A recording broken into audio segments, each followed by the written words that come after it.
right. All right. What's up, everybody? We're going live. Welcome to the Parley Real Talk. Today, it's my privilege. I'm humbled to have Mr. Dean Franco. For those who don't know him, he's like the David Letterman of podcasts for the FMA community. That's what I'm calling you, man. That's what I'm calling you. Hey, well, that humble and honored. I mean, obviously, there's a plethora of people you could have chosen to have come on. So, yeah, humble and honored, and thank you. So, we've been having some messages off and on, and when people start catching up on here and asking questions, we'll involve them. But we're having a conversation based on empty hand versus blade, and there's been a lot of like posts and feedback within the community. Let's start there. If you can just kind of like give me what your thoughts are, and then we'll go from there. Yeah, so the whole 2-on-1 empty hand against knife started way, like late 90s, and kind of what happened was I was with one FMA organization in particular, and it was coming from a very FMA traditional aspect of what they call tapping, you know what I mean? And so I was getting this information, and I was going back to my two longtime training partners, which are still my training partners, and there were more grapplers, little to no FMA experience. And so because they had no FMA experience, they weren't giving me like traditional, like, you know what I mean? Like anything like that. It was very rudimentary and very gross. I mean, they were basically coming at me what they witnessed and saw via, YouTube, whatever. And it was so machine in that. And to be honest, the stuff that I was bringing to the table was not working against them. So it was really discouraging. Here I am, the quote unquote FMA guy within our little group, and I cannot stop these guys who had zero FMA training. You want to talk about like borderline depression and, all the adjectives. So in conjunction with that, I had a very severe knee injury.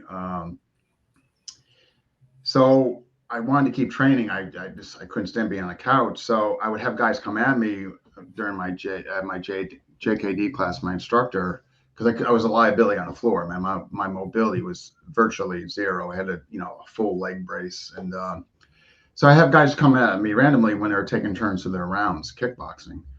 So what was coming out was, because I couldn't move, my mobility was compromised, was because I couldn't move. So that natural biological response for me to stop me from getting freaking hacked and killed. So I'm like, huh.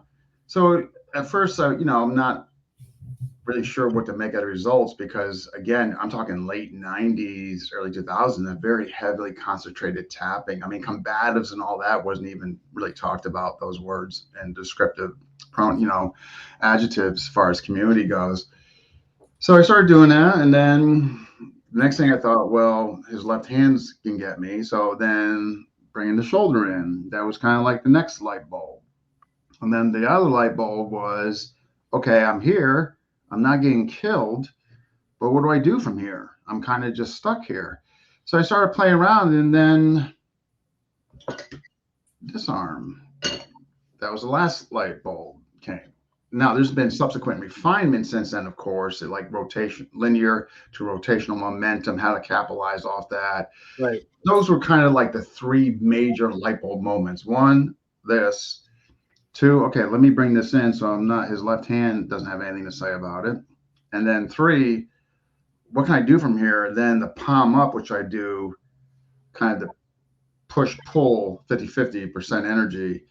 That was last light bulb. And then as my mobility started to come back from my injury, I started moving with it. With those, again, with Sewn Machine being the first kind of attack, looking at, and then from there, it started to yield results, gradual increments of pressure, speed, resistance, and they're going in a gradual incremental plane up. But I was happy kind of what I was seeing, and then added some other attacks. So that's kind of when Blade Tech kind of started. And ironically, Carl Atienza gave it the name Blade Tech. Mm.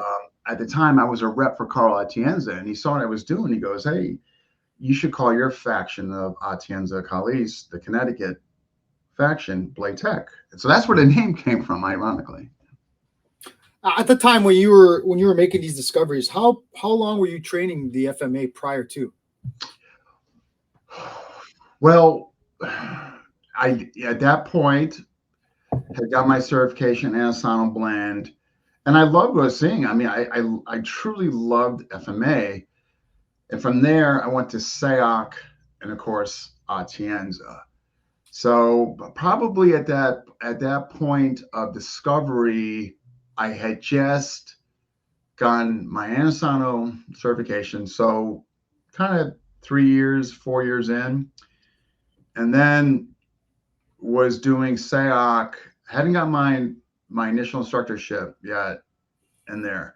So when it further, so in other words, in the early 2000s, when it was really starting to develop, I was beyond my knee injury. I was moving well, and kind of doing a movement.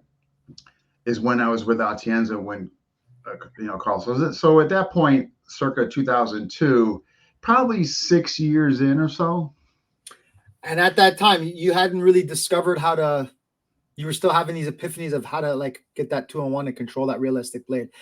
Do you This not is where it's coming out again? This is so important for folks to know. Now, mind you, if I might be tactful, mind you, if I was in a group, let's just say my training partners were pure FMA guys, I'm not sure I would have came out this, because it would have been a reason, because they would have been feeding me like this. Exactly. This is what I'm trying to allude to. They wouldn't be right. So the fact that very lucky, fortunate, that these guys were not FMA guys, and they were just like, just gross motor, whatever, what they were seeing, again, what I alluded to before. And so that's what really led it. Like we had these, wow, there was this really nice marriage among all of us as far as we're going to get, because we were coming from different kind of alignments and what we liked. So it complemented us very well as far as the different backgrounds we had and bringing to the table, so to speak. But much to your point, if it was FMA guys, there'd be no reason for me to do that, because they wouldn't give me those attacks. Yeah, I think that's crucial, and I think that's part of the reason why I think it's so good. Like most Muay Thai gyms, boxing gyms, or jiu-jitsu, the Holy Trinity, they'll have open mat sessions where you can go spar at other gyms and you can go roll at other gyms, and because of that, you're not always rolling the same people who are like into the same things you are, because like foot locks or wrist locks or whatever it is. Different gyms are gonna have different flavors, but you get to test your shit against somebody giving you that stress, right? Even if they're not giving you the same looks that you're used to. I think the FMA has to have that kind of approach. I know there are some groups already that are doing like monthly sessions, and Sean does the throwdown and stuff like that. I think that's where the real merit in that kind of stuff is. But yeah, to your point, when people are feeding you what you're expecting to feed, you're not going to have that same realistic approach. You kind of almost want somebody who doesn't know how to hold a knife and just, hey, listen, here's a game, stab me. Right. Like, give a little kid a marker who's not going to have any training. They're just going to come at you wildly, and you're going to get caught, because you're going to see them do things that if you haven't trained, then you're going to be like, where the hell did that come from? But, it's such a good point where you made, like, having, like the people that you gave example of in reference. That's so true, because then you can really kind of get into science lab approach and problem solving, because you're not coming from a lens of, like the norm per se. And back in the late 90s and early 2000s, I'm going to tell you what the norm was. The norm was a bunch of drills, coming from a feeder-based system, and then you respond to it based on those attacks. And here's the thing that's really interesting, that I didn't make the conclusion until years later, because I was so immersed in just refining what I was doing. But it's so ironic. In other words, you're learning defenses against the attacks in FMA, generally speaking, that you don't see out what the attacks are like. For instance, why did I get into prison systems? Well, relevance, right? So you're seeing out there that you're defending against attacks that you're not seeing. You know what I mean? But if you look at a true FMA system, and I'm not saying they're not out there, but the ones I've experienced, they didn't show sewing machine. They didn't show overhead. They didn't show the wide slasher. Didn't care about recovery. They didn't care about they cross midline. They just were trying to take your freaking head off. Boom, right? We didn't see this hole and all that. So the attacks that were being defended against are taught nowhere mirrored to what was happening out there. Yeah. And I think that's the thing. We spend a lot of time trying to sharpen skills that the chances of us having it to use in that context is. So I want to use an example, right? Because we had this conversation. I can't share too much because some of the guys don't want us to share, but um, in jiu-jitsu, you start from a bad spot, let's say, right? So somebody will take your back and you start from there and you work, working that. I'm trying to use that same type of mentality for the knife because, if you see somebody who has a blade, great. But chances are if somebody really wants to stick you, you're not going to see it. So we try to take that context for that bad position and basically, just have somebody stab you from wherever it is. Maybe you can do your drills with the eyes closed until they stab, or you have multiple people around so you don't know who has the blade. But basically starting to learn how to defend from a deficit. Do you do that in your training, and how important do you think that is to realistic type training? It's critical, and I make the distinction with my students. In other words, to get them acclimated and not to overwhelm them or make the initial stress inoculation just miserable where they don't want to come back because it was just so a negative experience for them.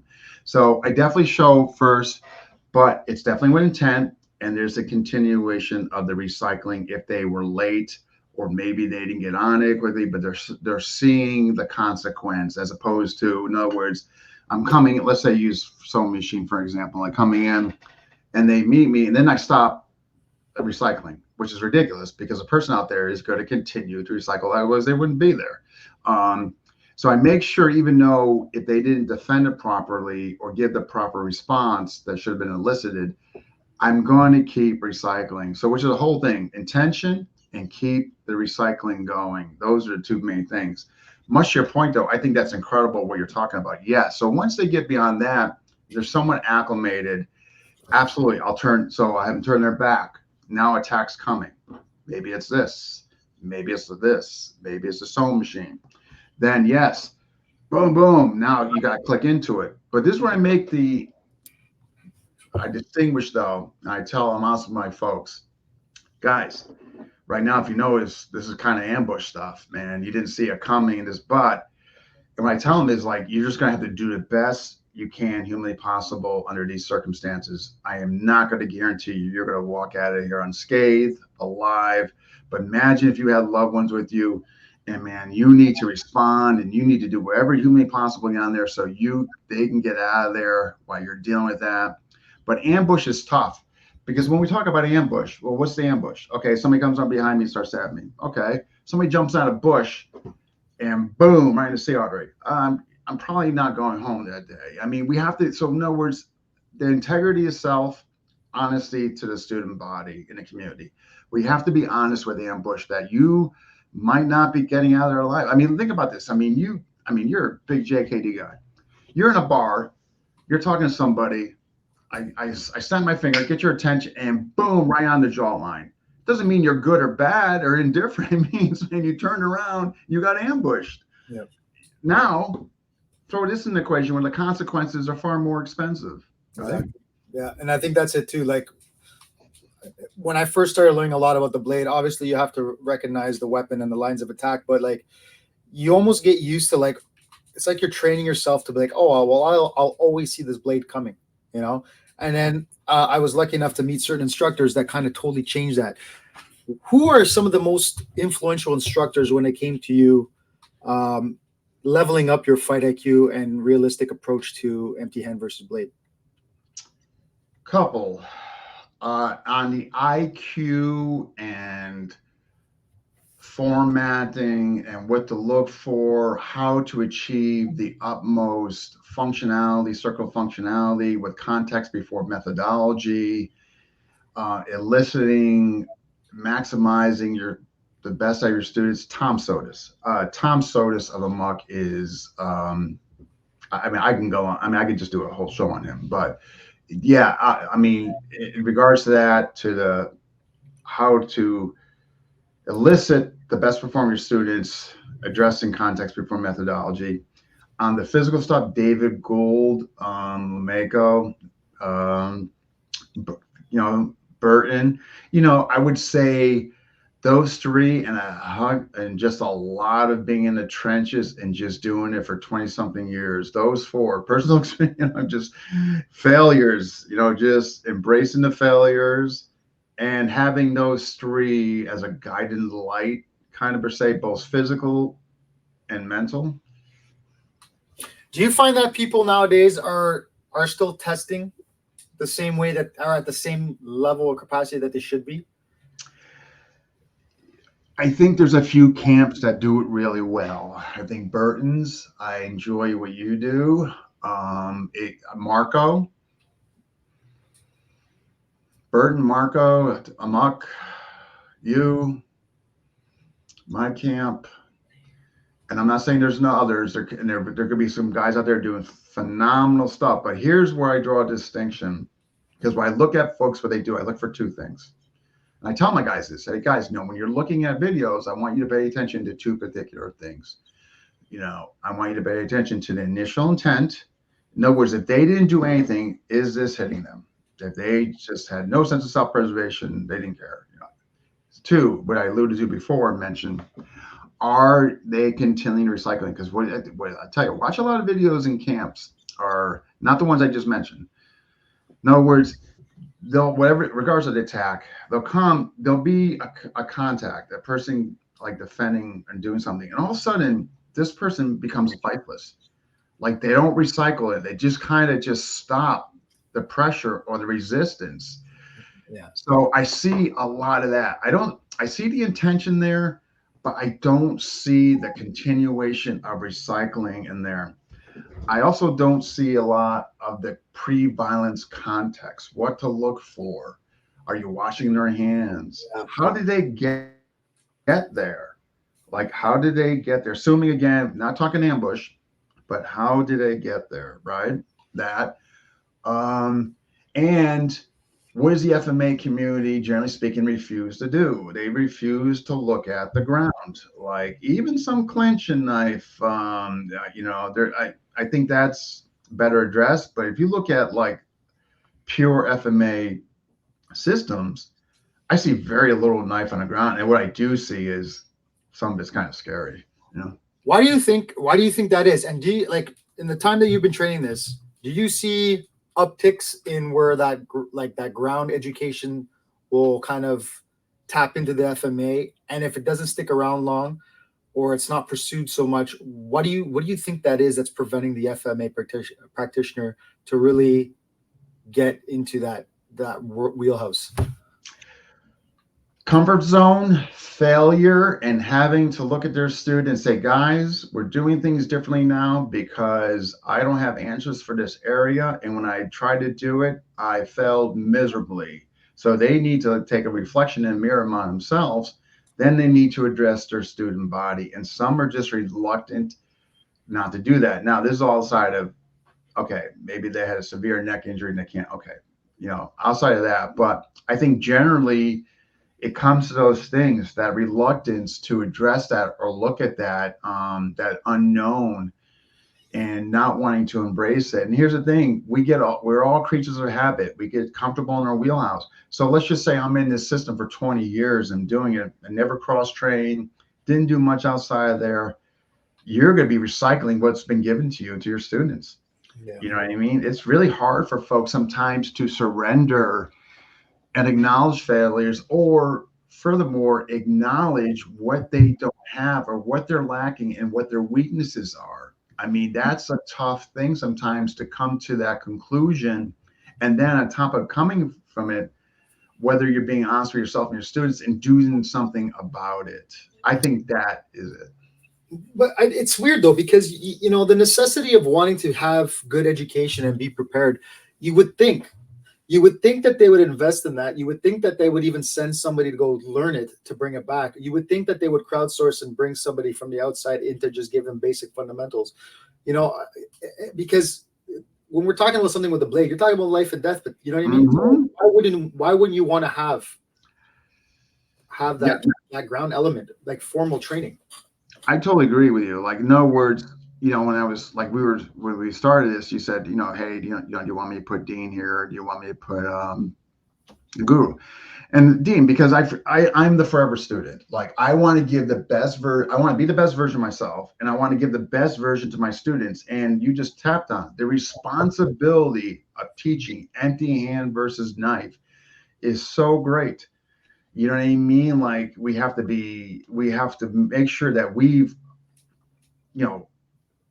turned every rock and look at every possibility. Like I will throw something out immediately if it's the best for my students, and that so they have that pliability and flexibility to adapt and change, to look at areas of improvement or maybe where you have deficits and weaknesses. So if you're truly vested in this craft of empty hand against knife, which in my opinion is a long lifetime journey, improvements, failures, retesting, throwing out, incorporating, you know what I mean? And just some are just reluctant. Again, I was mentioning before that reluctancy to do that because of the comfort of their wheelhouse. A lot of people just, they get think about drills. Okay. Not to digress here, but let's look at drilling versus attribute development. We know that drilling, there's an aspect of memorization, right? And not to say that means that's bad or that there's no benefits to that. But if you're putting attribute development where you're working like, against somebody resisting you and they don't care about your memorization, you know what I mean? There's failures, assuming that the person is truly resisting and all that. And some people, they don't want to fail in their journey at this point. You know what I mean? Watching this dynamic and FMA discussion over now for 400-something years now, I see it like all the time. And I just choose not to, because who the hell am I to tell you what you should do in your journey? Unless though, here's my issue, and you kind of touched on it. If you're teaching empty hand against knife, I feel there's an ethical obligation that you have tested this stuff out. If you're saying, guys, of course, we're not going to guarantee anything 100%, but this is what yielded the highest results here. Not taking into account that it's -7 degrees out there, there's ice and factors like that. But if you have guys that are saying like, okay, yeah, this is stuff that works on, and they haven't tested it, and they're giving it to students, I think I have a real issue with that ethically. That's irresponsible and negligent, right? 100%. But Tom Sotis will go as far as to say it's criminal. Well, the outcome could definitely be. Yeah. Right. Now, here's my question. Okay, so Lee, and anybody who's watching this, please chime in and ask questions and get involved here. But there was that post that I made there because I already had my answer, right? But instead of me putting my answer out there, I already know what happens, right? You kind of have to know how to ask questions on social media, right? Sure. It's not about what my answer was. I wanted to see, first of all, I wanted to validate that what I was doing, what I was thinking, it was kind of like everybody was kind of thinking that too, right? Because if they're not, then that means you're onto something a little bit different. But also I wanted to hear people's explanation of what they want to do. So the situation I'm talking about where somebody grabs, it gets a good grip on your lapel or your jacket or your sweater, and that knife comes out. Now, some people were debating, block first, defend the knife first, and then worry about the hand. And some people were saying, look to hit right away and look to deal with that hand right away. I obviously have my conclusions to it. But here's my question. If somebody is naturally a better grappler, all right, then I can see one approach being sound. If somebody's forte is more of a striking and movement, then I can understand why they come to that conclusion. Now, between these two different preferences, right, these two people that are giving us these preferences, they're coming from a very different background with a different set of skills. And they might be able to back up what they're saying. However, it might not necessarily work for the next man because they don't have the same attributes or skills to execute in that wheelhouse. And then there's that middle part where I think we need to get to as a consensus, where it's like, well, most people generally, this is going to be probable, not possible. How do you differentiate that when teaching your students the approach, when training yourself on that approach? Opportunity versus threat. So I simplify it very there. Like, regardless of what your background is, you could be a black belt in Brazilian Jiu-Jitsu, man. But I grab you, I start throwing to you. You were looking to get this arm move because that's what you've been doing for 20 years, removing freaking grabs, right, off the lapels, right? But meantime, you're taking this. Why? Because you didn't deal with the threat first and you were seeking opportunity, trying to get this. So to me, opportunity threat, just looking at that is kind of where it doesn't, not that it doesn't matter what your expertise, of course that does, and of course that's going to be influential. But if you look at it and you narrow your lens to opportunity and threat, okay, so like you were doing, which I thought was great that you shared on there, and I wish more people would. Okay, if I'm going to be dealing with this grab and all that, man, you're done, as you know, man. You've probably taken what 10 shots to the kidney, and you're bleeding internally, and your life is probably done in a few minutes, right? However, wow, I got to deal with this threat first. I know where the hand is. I'm not going to try to fight to getting this thing off with the guy stronger than me, but I'm going to kind of circle out, hit, so maybe I can swim in and neutralize that. So I tell my folks, opportunity versus threat. Sometimes you got to deal with the threat first to get opportunity. Sometimes the opportunity is there initially, but weighing, in other words, weighing the outcome and what is priority at that time, you know.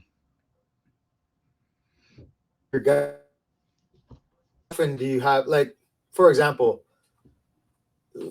sometimes we'll have sessions where, all right, this is the scenario. Let's just fucking do it. Let's just see what happens. That's right? absolutely do. Yeah.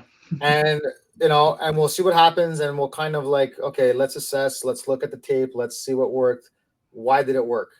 And sometimes we'll be like more objective based, like, okay, you're trying to do this, you're specifically trying to do this. And so, because there has to be like a formula that you can quantify your efforts. Yeah. Because if you can't quantify your efforts, you can't really have a statistic of what the percentage is and how often and what the subtle changes. It's almost like chemistry, right? No, When you're doing that with your guys, if you do that with your guys, what's your approach? Okay, so let me just back up. I think there's two parties you need to have in your camp if you're addressing this, and then I'll segue into the answer. In other words, if you're doing empty hand against knife, I think you need two people in there to really validate your findings. One, you need grapplers in there. Grapplers have natural elbow home. Whenever you see a grappler just leave his arm out there, natural, I mean, they're going to make your life miserable when they're pulling that back, right? So you got to have grapplers in there, whether they're wrestlers, BJJ, what have you, right? The other thing is you need somebody that knows somewhat sophisticated knife offensively. And that's what made the guys I referenced before, such a great thing, because I had the knife offense, were natural grapplers, and thus it just made, it was a perfect marriage. But I think you need those two in your camp. To answer your question, you identify the problem. Okay, so here's the problem, guys. I'm in mount, and you're coming up like this. What is the answer? Not tight, but you are trying to gross motor. You want to put this thing right in my freaking chest bone. Boom, right? For example. Okay, so then we identify. Okay, go into the threat. Okay, all right, well, I can try to grab that arm when I'm down like this. So, well, that didn't work out too well because he just collapsed him out of my arms. Okay. All right. I'm monitoring that, and then I'm doing a hip bridge like this. Okay, this is yielding a little better. Putting, an escape while simultaneously monitoring to that hand. In other words, you're going to really quickly throw out stuff you know it just doesn't work, right? I mean, but here's the thing too, though. There has to be an incremental progression of speed and resistance, because I've seen guys, I can't make this work. And then you look at the way they're training it. It's like, of course you do. You can go slow and start building up on your recognition to reaction to recovery. You didn't, you know what I mean? You want to have full speed, never doing this before, and your results, of course, were terrible. Your methodology sucks if you didn't go about slow. So in other words, the example I gave being on the bottom with somebody mounting. Okay, yeah, just give me like 50%, just like this. You know what I mean? If I don't do anything, it's going to hit me, right? And then you go, okay, it's going pretty good. All right, amp it up a bit. And then, you know what I mean? And then you're throwing the stuff that's not working at 30 or 50%, right? I mean, but when you start getting, and this is just for me, if it starts getting around that high percentage of 80 and all that, again, somebody that's giving you resistance and that, then I look to kind of refine that. Where can I make it better in that? But identify the problem, get people that don't have ego, that are willing to problem solve with you and not bringing their baggage or their emotional attachments with you. Because if that happens, it's going to be really hard to really come to common ground because they have an agenda. So you have to come agenda free.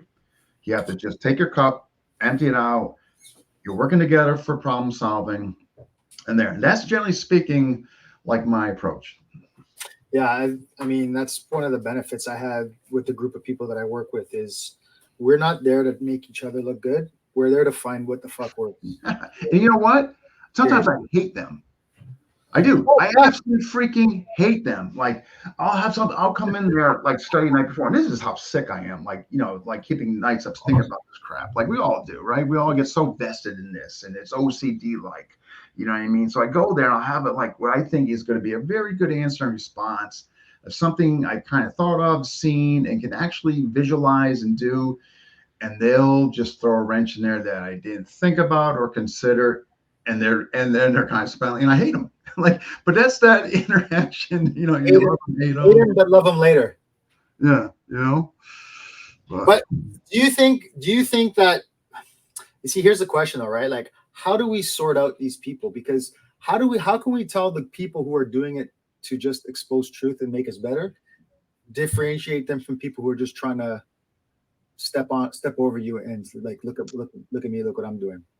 Where's your limit for that? Like, how do you know when to have somebody around? Because I think that's part of our responsibility as a trainer as well, or as a practitioners. We need to understand who we surround ourselves around. If they're making us feel too comfortable and they're too good, we need to change. We need to get out of the room. And if you're constantly around people that are just shitting on what you're doing and not like giving it a chance to see, you need to leave the room as well. What criteria you look for? Yeah, no, that's a good point because, and again, I've experienced that, and like much your point, I leave. Yeah, I mean the simplest answer is leave because they're not going to perpetuate. They're not going to improve your journey. They have no interest in bringing out the best in yourself. I can honestly say my training partners want to bring the best out to me, even though sometimes I hate them. They're like that. They have that commonality and goal, and they're vested in improving me. And these guys have no name. I mean, but I tell you, I put these two guys up against, because they've been with me since day one. They want to remain anonymous, right? So, but much your point, you got to leave because it's going to be unhealthy. They're basically, they don't want to even hear what you have to do or say. They're not even giving you the chance. They're going to crap all over it, whether it's good, bad, or all like that. They're not going to compliment. They're not going to try to help. They're not going to try to improve status quo. Yeah, leave because your time is going to be so much better vested elsewhere. I mean, it's like, here's another thing too, in this, martial arts. I mean, like, do we want around people that are going to help us grow and make us better, right? Something that's going to give us dividends, right? Or it's like, would you buy a crappy stock? No, you want to buy something that's going to appreciate over time and dividends, and that's where we want to put our time. We want to put our time with people and systems that are going to help us become better. So, short answer, like you said, just leave. When you go to spar, all right, like if you go to gathering, if you go to any function like that, and you're going to test a certain thing, how do you know when and who you're going to try it on? That's the first part of the question. And what do you do after to kind of assess what didn't work out, why, and then what's your routine or process to now correct it? Yeah, so I did beat the crap out of cancerous folks, and those guys are just stick as their, that's their back. You know what I mean? And they're incredible. So most of my was knife. So what I look at is when I'm sparring around, I probe. You know what I mean? I make sure I probe, make sure my hand is not in the middle of the triangle and the blade, and I see I'm taking pictures of the reaction. Are you overreacting? Are you kind of like, oh, you know what I mean? Are you pulling back a bit? And I see, okay, training, man. He's staying in engagement, but he's not, he's not over exaggerating movements or overreacting. And then from there, hand probing to center, you know what I mean? Shallow, deep, deep, shallow, and fakes depending on their defense. So yeah, that's stuff I look. And, for example, if I'm trying, but then depending on who's in front of me, okay, wow, this is a fight, man. This guy is, I gotta, like, I don't have time to experiment here, man. You know what I mean? But if it's somebody that's a little, then I ease off, because the worst thing is that you start pounding on somebody that's just, you know what I mean? Come on now. So I'll take that time to experience failures. All right, I'm gonna be right on the edge of there. So when he comes, I have to do the most, micro adjustment to evade that. But my opportunity is going to be greater because there. So I'll use that as a kind of a training episode and to enhance my subjecting myself to failures and that. So that's how I look at it, by making sure I'm getting something out of it. That's the key thing. Like, if you're going to bring man, get something out of it, When you're training your blade, how much of your time do you spend training with a fixed blade trainer, or one that you have to open? Do you train mostly with what you carry often, like the type of blade that you carry on? Are you spending most of your training sessions with that type of trainer to replicate? And how often do you train your draw? A lot. So again, opportunity. Here's back to opportunity and threat. So what I do with guys is, okay, so what do you carry? And most of my guys are folders. I mean, matter of fact, I'm trying to think of any of them at fixed blades. So let's go with folders for argument's sake. So, okay, so I'll have a couple training folders that basically replicate most folders, you know what I mean? And so I put this on them. So I'll start at a kind of a 4-step, 3-step gap there. Okay, I'm going to bum rush you. I want you to do whatever you think you need to do, drawing this out and clearing and having space to do that, right? And of course, if it's new to them, they're not doing well. So then I go over, okay, I want you to J out, turn out, and post now. And then I shrink the gap. So maybe we'll start at 4, goes to 3, goes to 2. So what happens is they get really good at the 4. They don't have to make contact with me. They can just turn out, draw, and they're ready to go. 3, again. 2, now they realize they have to deal with threat. Now what I mean by the threat is, now I'm coming at them with a knife, and I already got it out. Yeah. Because if they try to deal with the drawing, as we see in the gun community, they're trying to draw their gun and they're just getting freaking killed, right? Their whole center mass is just getting obliterated. So it's the same thing though with drawing a knife. So I said, look, okay, that was close, but you notice that you tried to draw first and you didn't deal with this. And I came down with a 12 o'clock, and you know what I mean? And so then they realize, oh, okay. So now they know in that gap, boom, arm drag, clear, step, turn out. Now they draw, for instance, oh, they got the 2-1 here, this arm, now throw the knife there. So that's how I approach that. But absolutely, drawing under pressure is 100% critical. Whether, I don't care if it's a knife, you got a tactical flashlight, pen, whatever it is that you need to get on person, you need to train that under pressure and vary the gaps. So in other words, if somebody's never done that, I'm not going to start from 2 gaps out and just have them experience misery and failure. I mean, that's not fair to them. So, but here, then gradually shrink to now where they have to deal with the threat first and then access opportunity. I 100% believe that is the type of training that most people are lacking. I'm not saying look at the gun community. Look at the gun community. A lot. Like, honestly, because think about this. Everybody, like we were talking about, everybody's already training with the blade out.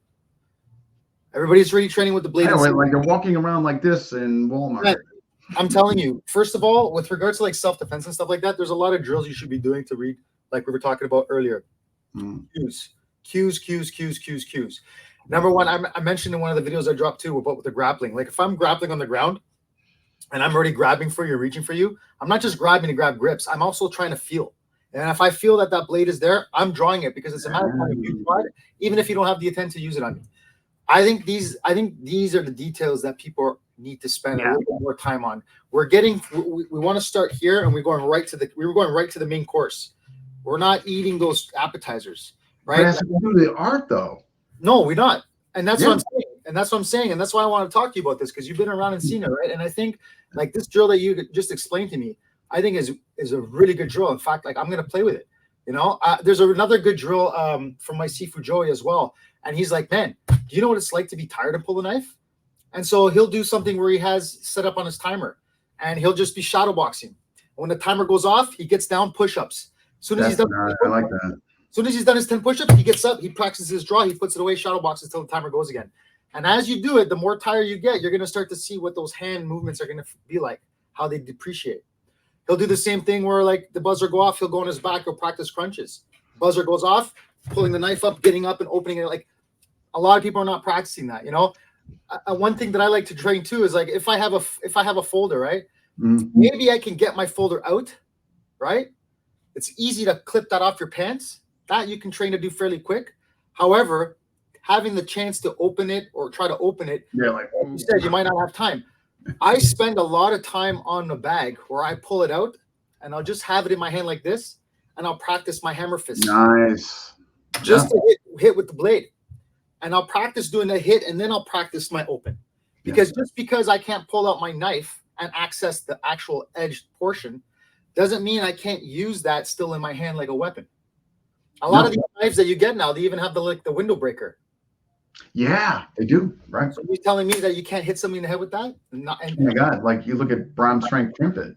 I think that is exactly what you just mentioned. But you touched on an incredible point there. Like, yeah, you get it out, and maybe you get air, but now, right, you're going into maybe that knife's coming, and now maybe instead of parrying it, you're hitting down and then clearing, and now get it out and there. But absolutely, all that should be inclusive. I totally agree with you.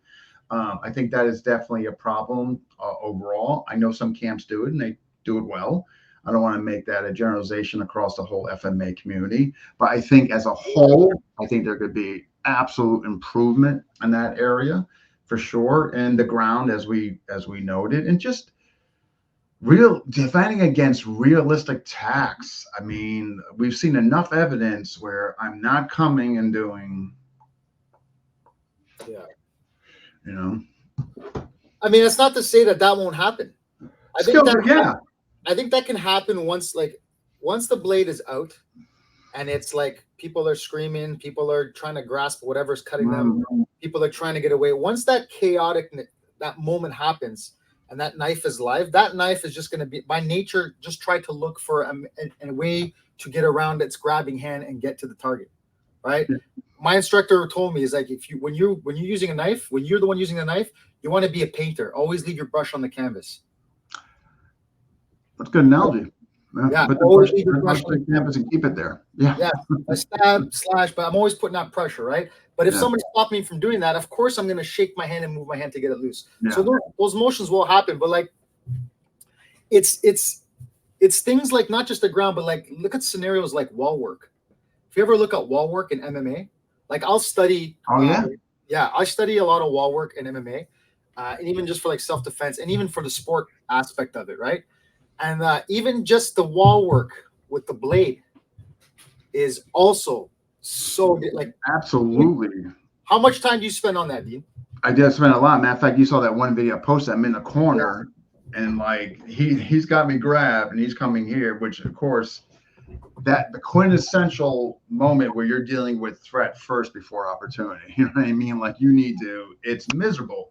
I mean, again, kind of piggying back what we talked about before, the reluctancy of folks that are doing this. Why? A, they don't know how to go about it. They don't know how to train into, being failure induced. And, again, what does the art and memorization bring us? Gratification. Oh man. And that's not to say it shouldn't be gratifying. I'm not putting it down. But what happens is, generally speaking, in this community, we get consumed by it. And then we post the video. Now 1,000 likes came in. And becomes somewhat addictive and all that. So some folks are going to be just reluctant to experience failure or put themselves in that position because it's not pretty. It's not, you know what I mean? It's ugly. It's freaking sucks. It's exhausting. I mean, there's nothing more that taxes me mentally than collar tie, grab and stab, people getting overhook, underhook. Those are positions I'll do. Somebody's got your overhook. Somebody's got your collar tie, lapel grab, under all that. I mean, you need to play with all that. You know what I mean? And the corners. The corner is the worst. They're putting their weight on you. This is coming behind. You have to monitor this so you're not getting, and at the same time, interrupt his mental cycle, so you can now start to get the hell out of there. And I'm going to tell you, not all, far from it that they were all A pluses when doing that. You know what I mean? Yeah, worse. When you when you're dealing with something like that, are you still using that same type of approach that you mentioned before with the visual cue of closing the gap, or are you sometimes starting that right from as close as you can get and work your way out type of thing? All the above. So when I first started doing the wall work that you're painting here, like so we played with this stiff arm, because I'm going to tell you all these energies are different. And I highly recommend people play with this. It's not pleasant. It sucks. You're going to fail. I still do. Stiff arm, whatever the stab may be, right? Fold, right? Cross grab. So straight, fold, 3 different energies. I'm going to tell you something, man. You're going to be looking at 3 different things, but the one constant will be you, regardless of how you're dealing, whether it's the fold it, you're pushing off, that the one thing that's going to be constant, you are going to be monitoring that stabbing hand, because if you focus on this, you're dying, or you're dying sooner. I mean, you're dying, Yeah, I think for that, like, exactly it. And that's the thing, right? Instead of just being told what to do or taught what to do, it has to go back to scientific and logical kind of strategizing thinking. Mm. You mentioned one. The commonality is going to be that knife. Whatever that energy is going to be on me, that main problem is still that knife. Second of all, okay, the grip, stiff arm, folded or cross. Yeah, So now you have to understand what is the nature of what is the structure of that thing. Now, regardless with the stiff arm, the forearm, and the cross grip, the one commonality they all have is forward pressure on me. totally. And you're getting further pinned. However, behind that. However, that forward pressure has different structure. Like if I have this here, maybe I'll push this to the side to close. 100%. Stiff arm, maybe go. So like, that's the thing, man. If we don't practice these things, I'm like, okay, this round, this only. This round, this only. This round, this only. And then you have the kibosh round where they do whatever. Yeah. You have to apply it. Yeah. So that's what we do on the wall. And I would, of course, a student just walking in, am I throwing it? No. Why? Because they don't even have 2-on-1 yet. They don't even know how to keep this here, keep the structure here, where it's not just this, where they can't just go over top here because it's straight. You know what I mean? Like, so there's definitely incremental as far as the approach. In other words, in Blade Tech, that's level 3 stuff. Here's the other thing too. I do my folks. I'll come up to them. I'll engage them with a question. Hey, you got time is, and then boom, collar tie in like this. But again, I say that stuff for level 3. So now, they're working up towards that, because again, stress inoculation can come back to haunt people. Like you throw like folks, in this bad stuff already, and and then make it so intense, the stress, all that could have an adverse effect on them, and they might not want to come back. So I think you have to introduce that incrementally, slowly, responsibly, and there. Now, if private student wanted to jump in, me and my training partner, he might be exposed to stuff we're doing. I'm not going to keep him out. Oh, no, you haven't done this stuff. Yeah, but within a seminar format, all that, I kind of go in a chronological order, just so they have the beginning pieces, so to speak. I don't think there's anything wrong with that, man. I don't think there's anything wrong with that. Like, just to share one example, because I already posted it, we've been problem solving some shit in our sandbox, and one of the things we talk about with our group members is like, hey, we're not moving on from this topic until all of us sign off. Yeah. Like if there's still shit that we are not aware of or unfamiliar with or don't feel confident about, I don't give a shit how boring it is. We're staying on it. Yeah. Because all that matters is you're getting more and more and more and more and more reps. Here's the other question for you, Dean. How much do you, as the first part of the question, and how much in general, do you think people spend training how to use something as simple as their belt, their shirt, or just everyday things that they can use to kind of defend themselves against an edge weapons if they see it. All right. And we'll just start with that. How often? The second part was just going to be like, how much training do we spend on like taking care of our wounds after an attack? So, yeah, weapons, opportunity, or environmental. What can you draw from the environment or opportunity? Yeah, maybe that's on person. You take your belt. I mean, 100%. So definitely play with the belt, play with the coat. Not sure yet, to be perfectly honest, but definitely the coat, like forearm here, hitting, keeping this as the barrier to take the cuts, 100%. The belt, yeah, anything flexible like that, sure. At what capacity though? At the same intensity as how you were showing on the wall? Yeah, I mean, but gradual increments. You know what I mean? Yeah, yeah. Like in other words, that is kind of my methodology. I introduce you to it, and depending on your background, or if you've done this, and yeah, we'll just jump into it. But assuming the person I have in front of me needs to get acclimated, to this hasn't done this, and then go increments. Lay it out for them quick. Yeah, and then before you know it, 10 minutes in, we're probably hitting 80%. You know what I mean? And that, and so the one thing I do hold myself accountable to, and I need to get in this area, and guilty as charged, I have to get into the medical aspect, the CPR. I have CPR, but just first aid component, I'm holding myself accountable. That's something I got to start doing. So yeah, no, because man, I have a buddy of mine. He was on my podcast before, and you should watch it. His name is Tim Dobson, and Tim he had, Johnson. yeah, he's a Bondo guy. He's one of like the highest ranking Bondo guys in Canada. And Okay. I'll send you the podcast. He came home to his wife being stabbed by a family member. Oh. And it was crazy. Like I had a really hard time. I needed to think about how I was going to ask him to share his experience. Mm. And the reason why I wanted him to share his experience is because, like you see, so many fucking people are showing this fucking knife shit. And, it's like, guys, do you even know what it's like to see? Like, put it this way. He made a comment to me that totally changed the way I think about knife training.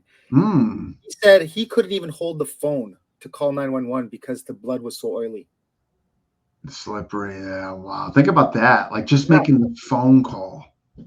He said, like, he's like, this guy will grab his training blade, put his hand in oil. Nice. Then take it out and stab like logs and shit. Because, man, imagine now doing knife defense. That could be a thing, right? So, like, now here's the drill. Go up against the wall, Dean. Yeah, I know. First round, I'm going to stab you. All right? You're going to do your defense. If I stab you a couple times, we take a second. Now on the next round, you're stabbed, right? Put your hands in oil. I put my hands in oil. Let's play the game now.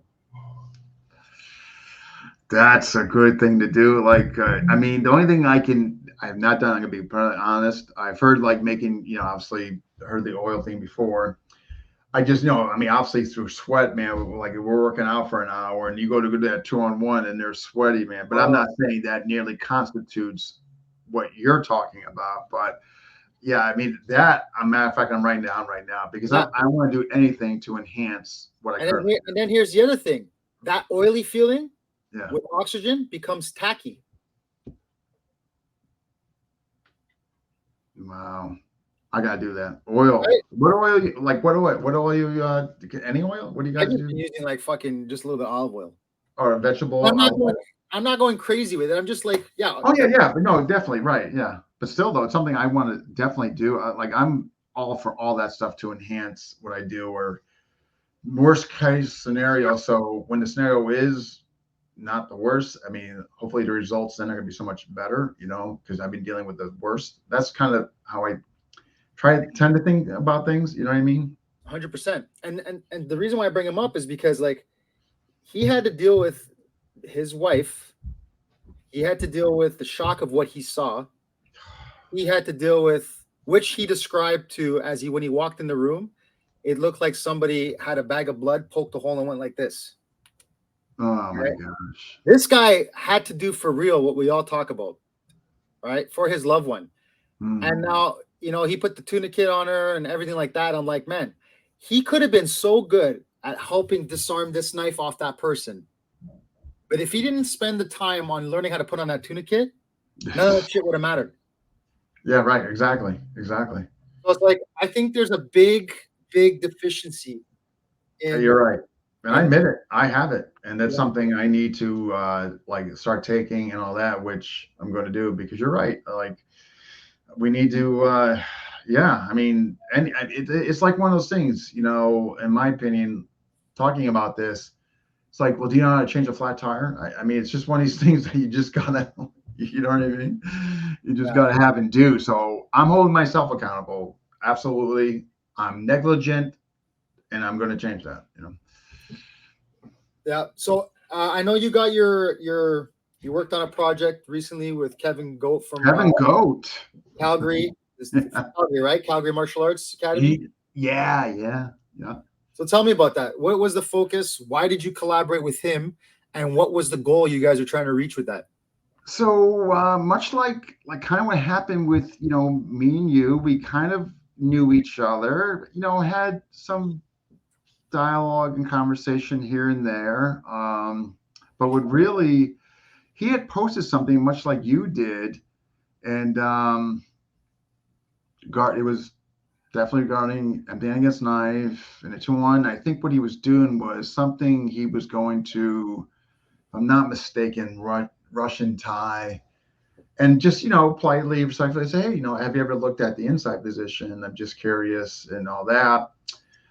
And then that led to a conversation off the group and to Messenger, which led to us doing a joint online session that was well received. Actually, we did a couple. From that, it kind of came up, hey, why don't we put a project together, a DVD together, or I'm sorry, an online downloadable program. I know DVD, geez. Downloadable program together. So yeah, so that I flew up to there to go see him, and he kind of took his approach regarding 2-on-1. We both agree 2-on-1 is so we both are in alignment of that. So he put his approach, I put my approach. And so folks that get it, they're able to see the two approaches, but the common denominator is that we both believe in 2-on-1, regardless of the attack to get there. Because of his size and all that, he has some different finishes he gravitates toward. Because I'm a big guy on taking my momentum, turning into levers for disarms, I was more focused on that. But there was definitely congruency among us in there. And so, yeah, it came out really well. It's still out there. Kevin has it on his website, the information, as well as he started a private group here on Facebook. But yeah, really went really well. Like-minded guy, obviously talented. It's funny. I knew he was tall, so I get out of the airport. I'm going through customs, and so I knew he was like 6'4". I didn't realize though, like how big he was. So I'm like walking over to him. I'm thinking in my mind, like, this is gonna be a long weekend. This is good. My right shoulder is going to be because this. Boom! It's car crashes, man. You're doing like 100 reps of just and then I'm looking at and it was Friday night. He wasted no time. He wanted to see my stuff and all that, and 100 car crashes. So yeah. Good guy, good guy. Are you guys thinking about presenting that somewhere in person in the near future? Yeah, absolutely. That has definitely been brought up. We're just looking like what audience we should, I guess, target. The problem, here's what I find. It's hard, you would think the FMA community would be the audience to target. It's really not. It's really, because much like I was discussing before, they're so engrossed with their own methodology and what they've been handed down to them. They have a reluctance to change. But the combative community, other disciplines of martial arts, BJJ, I think is a fine complement in there. I find those are going to be more the audience. I think we're going to have better response from, as opposed to just going directly into the FMA lane. And there could be some folks in the FMA lane that might be open to that, but I think generally speaking, that's going to be a hard community, knowing that they dress things a certain way and their reluctance to change. Because well, here's a question for you. Okay, let's look at it this way. Pure 2-on-1, right? Pure 2-on-1. Who do you mostly see doing it? You don't see mostly pure FMA guys doing it. You see guys that are kind of out of the FMA wheelhouse, but they have a foot in FMA. I mean, obviously, it goes without saying I have a foot in FMA, but I'm doing 2-on-1. It's mostly people that are not 100% pure FMA, if you think about it. Yeah. Well, here's the thing, and I'm going to say this now so that's recorded. In about a decade, I think BJJ practitioners are going to revolutionize the way knife defense is done. I'm not disagreeing with you. I think the potential is 100% there. Whether or not they'll do it as a whole community. Well, I say this, okay? Myself being a jiu-jitsu person. Yeah. And I have some friends of mine who are Kali guys, who have been Kali guys for a long time. And some of them now are competitively competing in BJJ. Now, here's the thing. BJJ is a very tight-knit community that prioritize their BJJ above everything else. It's what they know. It's what they spend their time doing. Sure. They have a lot of data and background and feedback that says that it's effective, especially in sports. However, what they're lacking is the dangers of the blade. And we talked about this before. Their go-to movements of like double grips or gripping like that is not always going to be beneficial against a blade, right? So once all they need is that little bit of education, because understanding how to use a knife will take less time than understanding how to be a good grappler. 100%. So now that you have these Kali guys with some decent skill, and who have most of them have been in gatherings and stuff like that, now you have them going into the BJJ communities, building relationships, gaining their trust, learning their art. Now they're going to be like, hey guys, let's play with this. And you watch how that shit takes off, and you watch what they come up with now. All right, because one thing the BJJ community is constantly evolving on their tactics. 100%. Because they need to for competition. There you go. You're right. They have to be relevant. So I'm willing to put my chips that in the next 10 years, the ground grappling with the blade is going to be like on a whole different level. You know who's kind of started that? Burton. Yeah. I mean, Burton, 3-stripe BJJ black belt. I mean, his program, he put some ground stuff in there. So I always said the fusion of the two, if you were, I mean, like I mentioned to you, who do you need in your camp to be proficient at empty hand against knife? In my opinion, you need 2 people in your camp. You better have a good grappler in there and a guy who on a dime can change that, where for like who's ganyos and fakes and recovery, those two are going to make your empty hand against knife better than anybody else, having those 2 people in your camp. For me, what I look for are 4 main pillars. I need the guy who's good with the blade and who has the FMA experience. That's the number 1. Yeah. That's a no-brainer, right? Number 2, I need the jiu-jitsu man. Number 3, I need the Thai clinch. Clinch, clinch. I throw that under the grappler, but fair enough. Yes, but the reason why I make the specific claim with the Thai clinch is because the Thai clinch is the like halfway point between stand-up grappling, but also finding the holes for the strikes. Because if I'm grappling standing up, they both have an understanding of base with sweeps. They have an understanding of hand placement. Yeah. They have an understanding of how to fill the holes with the strikes, and also the versatility of their knees. I think it's huge, because while I have that 2-in-1, as well as I do, just standing there holding that fucking hand is going to do nothing for you, but in a matter of time get you stabbed. Unless you're buying time for the loved ones to get out. Other than that, even still, I want to be able to make sure and ensure my loved ones are safe after, right? So if I'm holding that 2-in-1, those headbutts, those knees, all that shit still needs to be in play, right? Yeah. So I have to have him and the judo man. Did you know, man? No, I definitely see your point. Like, in other words, I just have gross knife guy, grappler, but definitely the clinch and all that under the grappler. I'll be honest with you, judo. Let me hear it. Let me see. Well, think about it. If you come into a clinch, Yeah, right away you have tactile sense. correct. So the judo guy understands kazushi. Okay. He understands balance, right? So during the struggle where this knife hand is moving, you don't tell me these guys are not going to be able, especially if they have a hand on you or the hand on leg, they're not going to find where those foot sweeps are. Oh yeah. Outside foot sweep, inside foot sweep. If it's tied in a collar tie, how to be able to throw them, how to be able to hip throw them, how to be able to.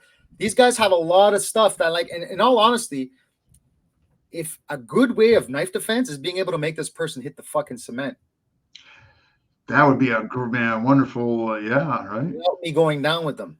Well, you're going, yeah, 100%, right. Right. So, like, for me, it's invaluable. Like, judo is such a good martial art for defense.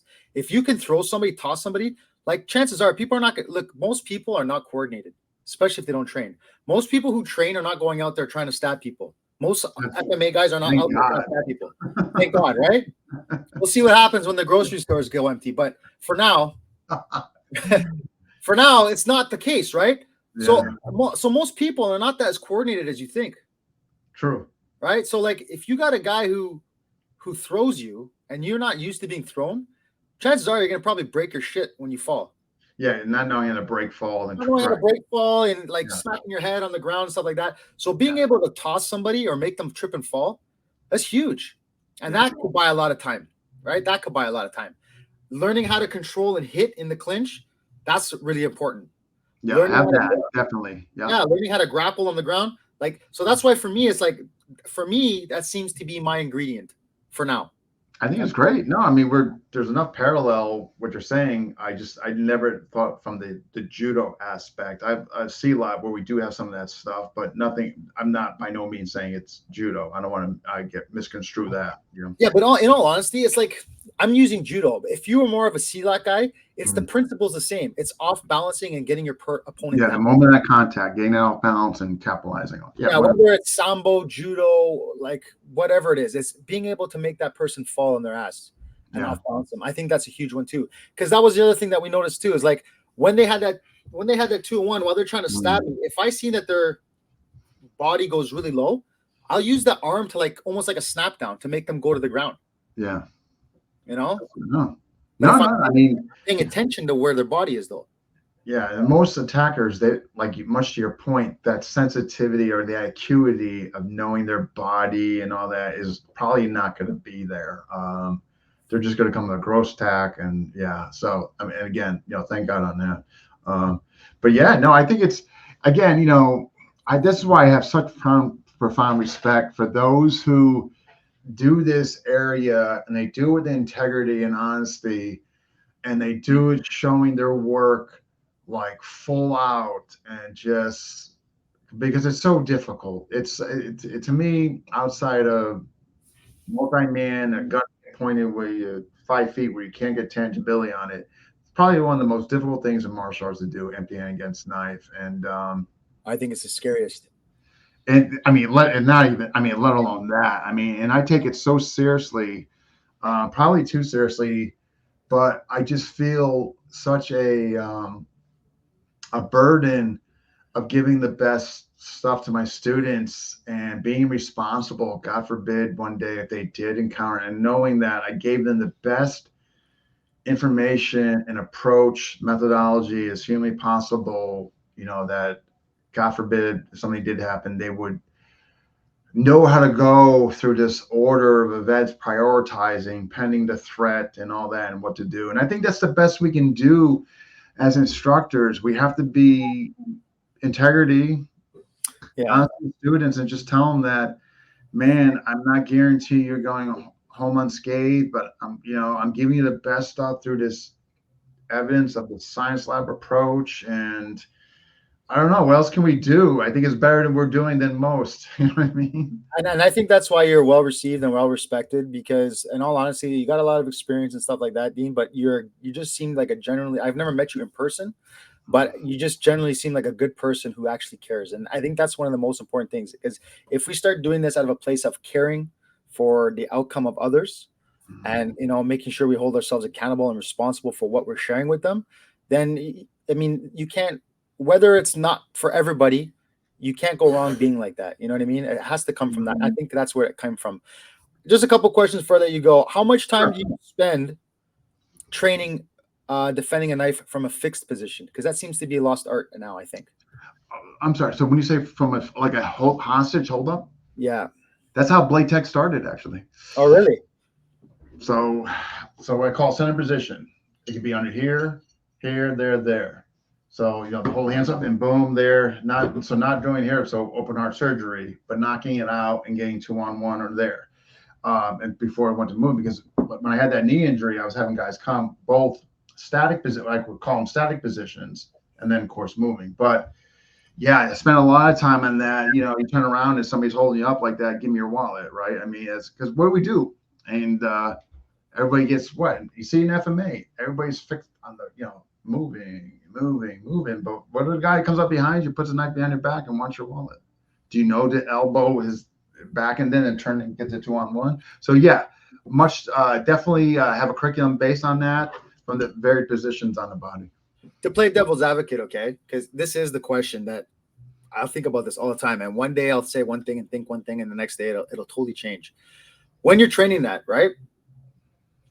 How do you know when you should make a move, or should you just give them the damn wallet? Oh, I tell my folks, no, man, by all means, just give them what they want. I mean, Right, for the most part. But when we if we're spending the time to train to react, what is the litmus? What is the prerequisite, that flag that says, okay, it's time to go? To me, so in other words, so on the blade tech, I have triangles. Triangles establish contact. There's 6 triangles. One of them is egress, equalizer, ethical obligation. 3 E's, right? So under that is, okay, if you can run. If you can get access to equalizer, all means. You can get access to equalizer to run, perfect. Ethical obligation. There's a whole gamut of issues in there. So I'm going if he wants more than just my wallet or my family, and I need to tie him up so they get out of there. So to me, I'll do everything humanly possible to give him whatever he needs, whatever he wants, to create the egress or get me to an environmental, equalizer or something I have on person. But the ethical is really where that's when I have to commit to them, because they're loved ones that I need to protect, or there's just no damn egress. I'm in a teller machine. I turn around doing late night banging and boom. Well, I have to go through him to get the egress. But again, if I give him what he wants, he doesn't want it, or you could just, that doesn't satisfy. Well, yeah, you have to go. But to me, highly based on that ethical aspect, that there's loved ones for me to protect. I need to be the barrier between them and him, and I need to tie them up to create the egress for them. Yeah, it's hard because, and I've seen so many videos where people are being held, and then for whatever reason, they decided to make a move, and it was to their detriment. Yeah, like obviously give them, hey, here you go, and then toss it. And again, this is, but I'm giving the example by myself. So we definitely play this, boom, toss it over there and get out of there. When they look over there, what you toss. I mean, 100%. But ethical throws a whole nother dynamic and dimension when you got loved ones. So matter of fact, I do what we call mock scenarios. And so the mock scenarios can be anywhere where, like, I start out, okay, it's one-on-one. I come up there and ask you a question. Hey, what time is it? Hey, where's Main Street? And sometimes I'll just leave. You satisfy my query, I go, right? Sometimes, though, I'll continue to gain proximity on you, knowing that obviously not interested in the time. I'm just using it as a gain proximity to do what I want to do to you. So then they have to click into that and know that, Jay out, forward, hands up, moving fence, and know when to go, because I'm not getting out of there. Throw loved ones in there. So they say, look, okay, so now you got your family there, same thing. I'm going to be bridging you, okay? So in other words, you have to play these out, and this is so important. Folks will go like, well, I'll know what to do. No, you won't. You have to play this stuff out, and you have to play it out if you have loved ones. Like, in other words, we all have plans around the house. Like, okay, kids, if a fire happens, this is what I want you to do. Well, why wouldn't you have that with your family or loved ones? God forbid something like parking garages spook me, man. Anything go wrong in a freaking burn. You're leaving a show. It's just, you got lines of cars, you got columns. I mean, it's just like a haven, man, for criminal activity, right? So when I'm leaving, my family has a plan. Somebody comes, I'm intersecting him. You guys are getting to the car, going off, or you're calling for help wherever the egress is, whether the car's closer or the egress. But I plan. Yep. I just made a post actually on my Facebook of a routine I have with my daughters when I go to the mall and stuff like that. Fantastic. And it's You'd be like, surprised how many don't, Mark. You'd be surprised how many don't. I'm telling you. And it's just like, people are like, well, how do you know what's going to happen? I'm like, well, how do you fucking know you're going to be in a building that catches on fire? You still did a fire drill, right, stupid? Like, Stupid. you know what I mean? When you're under stress, you don't have the time to be like, well, what should I do?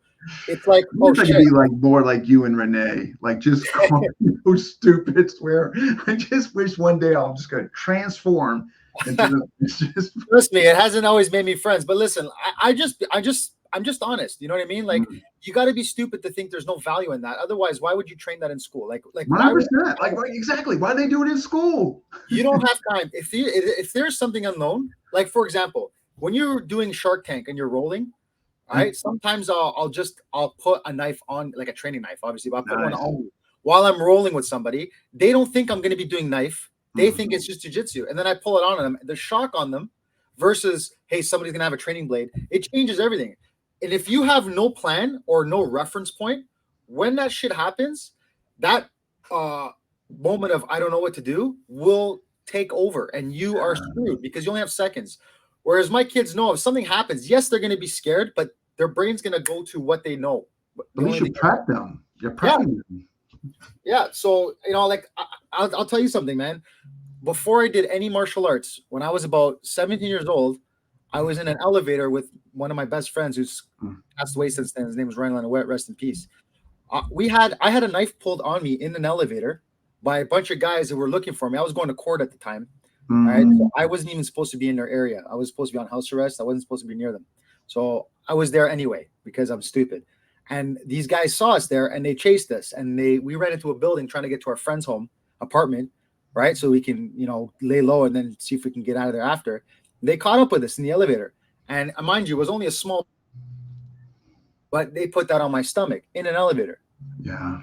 And I tell you firsthand, it's like, I wasn't fucking doing anything.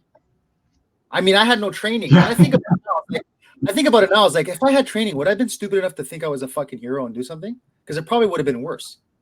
But all I remember feeling was just like, when it was there, it's like everything just hyper focused. It was weird. I just watched his arm. I wasn't even looking at the knife. I just watched his arm. I was just like watching to see any movement. Yeah. And I just kind of just stayed calm. I just stayed calm. And I just like, I wasn't ready. I was not even thinking to do something, but just my instincts was just like, I was locked on his arm. Yeah. Maybe if he moved and I got stabbed once, maybe I would have done something, but I wouldn't have known what to do. Right. Right. And the fact that I was in a confined area, I was just like, I knew I was at their mercy.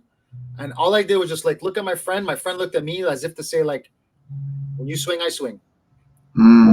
We just I played it cool. But as soon as that elevator door opened, and they're like, they're getting out. It's like, okay, things change. But just like being able to stay calm in those moments and not escalate it more than I had to. I look back and I really think, I'm like, man, I knew nothing. Had that been now, even though I have more training now, would I have acted as smart? Yeah. Because that's the other problem too, is we think we do all these reps and we're going to be able to just do whatever. And like, no, I know. And this is what I know. And that's back to the whole aspect of integrity and honesty. I think, in other words, I truly believe me and you and people that kind of follow what we do in this difficult pursuit of empty-handed against knife, the fact that we're honest and all that, I think that's the best we can do. Like, we're like, you know what I mean? And I think and here's the thing, like, I was telling somebody this, and this isn't that long ago. I want to say maybe like a month ago. And my exact saying to him was, sometimes I don't know who I am to think I should be teaching this stuff. And then I go, but you know what I do sometimes to kind of get me back into that lane? I'll go look on YouTube and I'll see what's out there being taught. And I said, I'm good. Yeah.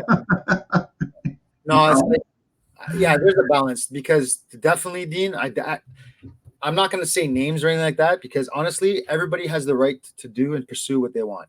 Sure. 100%. Everybody has a right to contribute. And if I know something and I feel like somebody could benefit from it, of course, I'm going to share it. The problem comes when you start to perceive and market yourself in such a way where it's no longer about like that purpose. Yeah. You know, it starts to become something else, like a gimmick, like a you become like a salesman rather than a someone who's selling, who's giving tools.